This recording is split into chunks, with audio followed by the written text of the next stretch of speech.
INA and Subhash Bose's leadership of it is that it represented uh, people who felt liberated from almost 100 years of mental slavery which the British had imposed on India.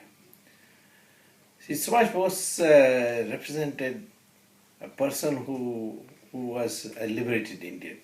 He qualified in ICS, he was a brilliant student, and he threw it away.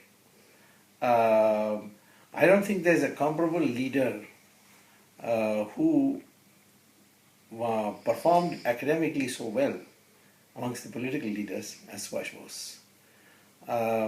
Subhash Bose's contribution through the INA was that he created a cadre of people who thought of nation first. And most of his slogans today fired the imagination of the Indian. Jai Hind is his, and Dilli Chalo is another. But more important is that Subhash Bose was a thinker. So he spoke about what we are fighting for, not only to drive the British, but what will happen afterwards. Economic planning is actually Subhash Bose's brainchild. This is not Jawaharlal Nehru's. Jawaharlal Nehru may have taken credit, but it was Subhash Bose who in 1938 introduced the concept that India must do economic planning.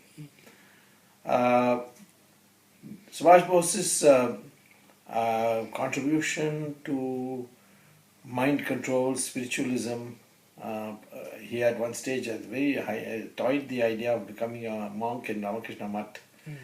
But you see, look at what his mind control is. He boarded a submarine in Germany and went all the way around the Cape of Good Hope, all the way up to Singapore, and then to Tokyo.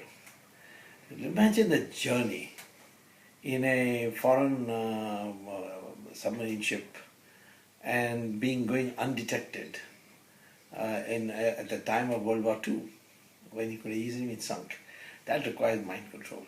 I mean, imagine sitting 24 hours a day in a place and not being depressed or become reckless and so on. That mind control.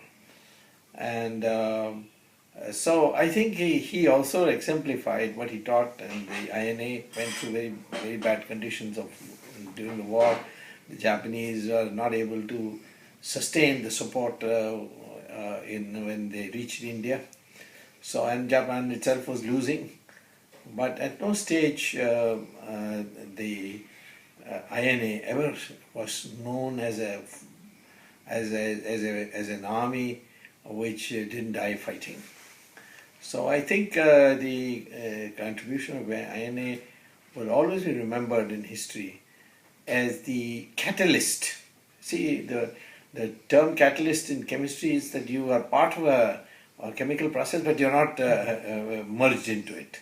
The same way the INA was not part of the Gandhian non-violence movement, but you accelerated the thought process, and I think the dedication, sacrifice, valor, these are things which today we proudly look back when we think of the INA.